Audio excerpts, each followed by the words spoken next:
بسم اللہ الرحمن الرحیم۔ السلام علیکم ورحمۃ اللہ وبرکاتہ۔ میرے یوٹیوب چینل میں آپ سب کو خوش آمدید۔ امید کرتی ہوں آپ سب خیریت سے ہوں گے۔ قرآن کریم کی سورہ مومنون کی چند آیات کا ترجمہ ہے۔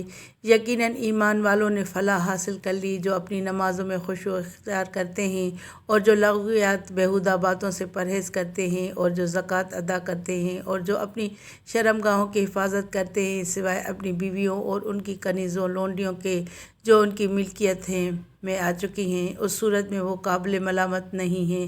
پھر جو شخص ان حلال عورتوں کے سوا کسی اور کا خواہش مند ہوا تو ایسے لوگ ہی زیادتی کرنے والے ہیں، اور جو لوگ اپنی امانتوں اور اپنے عہد کی پاسداری کرنے والے ہیں اور جو اپنی نمازوں کی حفاظت کرتے ہیں، یہی لوگ وارث ہیں جنہیں جنت الفردوس کی میراث ملے گی اور اس میں ہمیشہ رہیں گے۔